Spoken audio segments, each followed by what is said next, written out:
Captain Marvel is the MCU's 21st movie. It's directed by Anna Boden and Ryan Fleck. It's written by them two as well as Geneva Robertson-Dworet, and it stars Brie Larson, Samuel L. Jackson, Ben Mendelsohn, Jude Law, Lashana Lynch, and Annette Bening. And this film is enjoyable. It definitely leaves a lot to be desired, but let's get into it.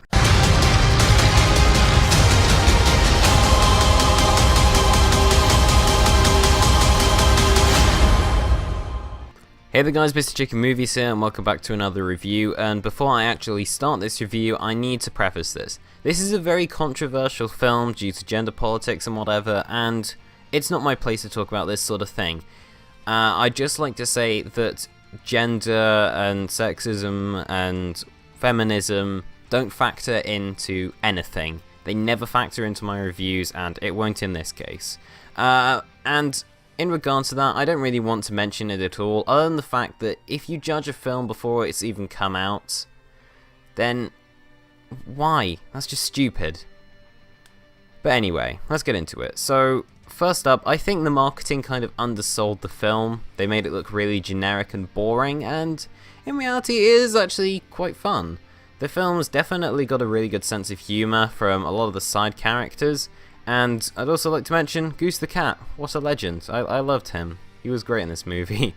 Some of the jokes they have went really far, actually. Way further than you'd expect in a film like this. The film never really ceased to entertain me. A lot of the characters have some really playful dialogue and relations with each other that's played on really well. And I also think a lot of the action scenes are quite fun and enjoyable. Plus, some of the fan service in this film isn't exactly obnoxious. It's actually quite fun. If you're a Marvel fan, you're definitely going to enjoy this film, and if you're not, you're still probably going to enjoy it anyway.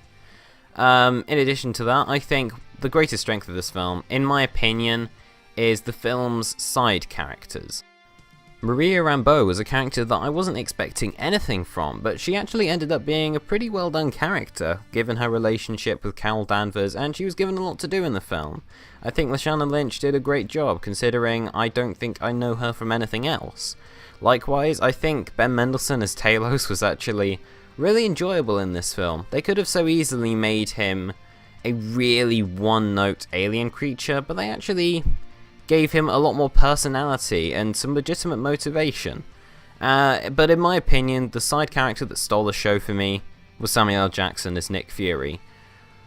He is in it way more than I expected, and we actually get to see a lot of Nick Fury's past, and it's a really found addition to the film. I think Samuel L. Jackson is really enjoying everything he does in the film. A lot of his jokes land really well, and I think a lot of his playful dialogue with Brie Larson are really good, and he's also shown to be very competent. And of course, one main thing that I have to mention about the character is the incredible de-aging effects on both him and Clark Gregg. I think that this might be the best de-aging, maybe ever. I think that the CGI in this film as a whole is really damn good. It's definitely hampered by some of its art design, which at some points definitely supports it, but at the same time, I think its art design is alright. At some points, you can tell it's definitely ripping off films like The Matrix or Blade Runner, but nonetheless, it doesn't really bother me too much. The costumes are all pretty damn good, the set designs are good, they're nothing out of the ordinary. I thought I'd actually quickly mention that this film is set in the 90s, and you can really tell. At some points I think the music choices are a bit obnoxious, but because of that, the 90s themes aren't too in your face. They are in a couple of moments, but it doesn't annoy me too much. The music itself uses some pretty good 90s songs, even though they are overbearing occasionally, and the score is fine. It both has some good themes, and it's also completely forgettable at the same time.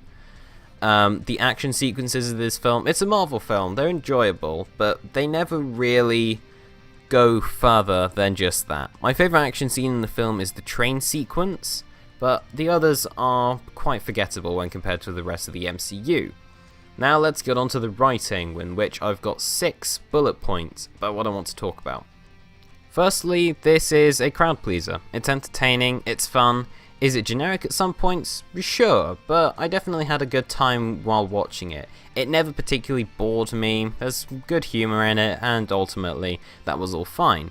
For the most part, the dialogue was pretty good, except from some of the lines coming from Rambeau and Captain Marvel. However, all the side characters had some great dialogue, and whilst it's not too thematically rich, it didn't really bother me that much, considering in this film there are some amazing twists. Some twists that I legitimately didn't see coming, however, at points they also undermined the beginning of the film, due to certain pieces of information being withheld for seemingly no reason other than for that twist. In my opinion, if they'd have shared those pieces of information, it would have helped the film a lot more. I also think that the first act is a bit weird. It doesn't really seem to have any through line until finally Captain Marvel ends up on Earth, and then once that happens, it seemingly fixes itself.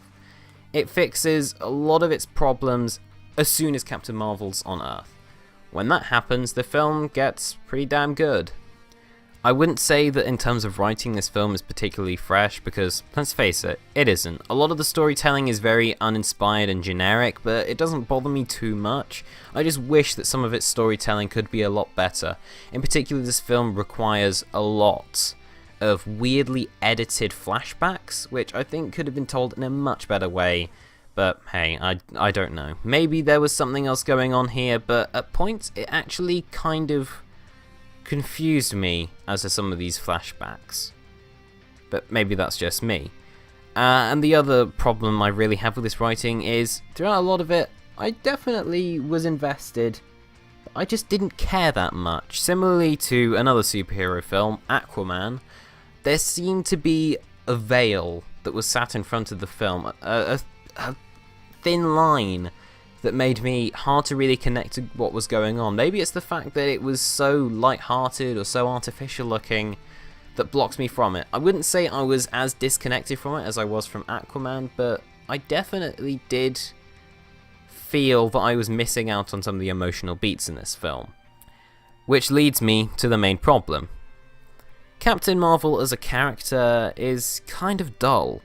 Now, I'll start off with things I like about Captain Marvel. I think she actually does have quite a bit of wit to her. I think that her relationship with a lot of characters is really well done. I think the mystery arc of her character is quite well done, but the way she reacts to them, she just doesn't seem to really emote a lot. I think this is factored into two things. Maybe the directors just aren't very good with actors. Maybe it's Brie Larson just not really caring about portraying the character that much. Maybe she just wasn't that passionate. Maybe the writers just gave her some really bad dialogue. Because it's weird. The dialogue for all of these other characters is pretty damn good, but then Captain Marvel's character sounds really generic, to be honest. She doesn't really have a real arc that I can feel. Or rather, she does, but then there's no explanation behind it. If you look at something much better like Thor Ragnarok, his arc in the film is that he becomes more powerful, but he only becomes more powerful through connecting to the Odin Force, through learning that Asgard is the people, not the place. In that way, he has both a character arc and a physical arc. Captain Marvel doesn't really have a pair there, she just has a physical arc. Her story just didn't feel complete to me. I'm sure they'll fill this in films like Avengers Endgame and Captain Marvel 2, but it just didn't quite click, which is weird for a Marvel film, because for the most part they do the main characters very well. But saying that, with films like Captain America the First Avenger, Doctor Strange, Ant-Man, I didn't really like those characters. But as soon as they showed up in side characters in better films, I actually liked them a lot, so maybe she'll be great in Endgame. Another thing I feel the film didn't really do too well is there wasn't that consistent of a hero-villain dynamic. In terms of, I didn't feel a huge amount of tension between her and the villain, I didn't feel much threat between her and the villains. The villains weren't that well motivated, with the exception of Talos. But without spoiling anything, that kind of is, well, redundant. I think the directing is really where this film falls over. The directing of this film is incredibly bland. Even with MCU films that I don't particularly like First Avenger or Iron Man 3, you can tell that they're Joe Johnston and Shane Black films. I don't think I can apply the same thing to this film. There isn't really a clear style. Visually, this film doesn't really go beyond what I expect from most movies. And in some points, the editing actually really hinders a lot of the film. One camera work move I noticed is for some reason during a dialogue scene, the camera seemed to be bobbing around the place, just moving up and down. Now, it is either a really weird editing choice, or they were using a handheld cam in a weird way. So maybe they just have a bad cameraman, or it's just a really pathetic attempt to build tension that didn't work in the slightest. I don't know. It just didn't feel that special, Captain Marvel, in the end. And this is a similar thing to what I thought of Wonder Woman, which is it just didn't feel like it was trying to push the boundaries. They had good characters, they had good action scenes, they had good whatever, but they just couldn't click. I think that the editing, as well as this, can actually hinder the action scenes. It actually made some of the film hard to see, and in some cases, it kind of screwed around with the pacing of scenes, which I really didn't like. But hey, ultimately it doesn't make the film completely nauseating, so whilst the film looks quite bland and doesn't look very good, I'm still fine with it because it's still coherent enough to the point where I can still enjoy what I'm watching. And that's what I'll say about Captain Marvel. If you're looking for a fun, enjoyable Marvel film, you're going to be getting it. I recommend it if you're looking for a fun time and if you care about the film, but if you don't really care about Captain Marvel, then skip it. That's what I'll say. Ultimately, it has some great side characters, it has some great visual effects, the action sequences are enjoyable, music's pretty fun. A lot of the 90s aesthetic can be quite enjoyable at points, even though it can be a bit overbearing. And ultimately, this is just a fun movie with some great tension and some pretty good twists in it.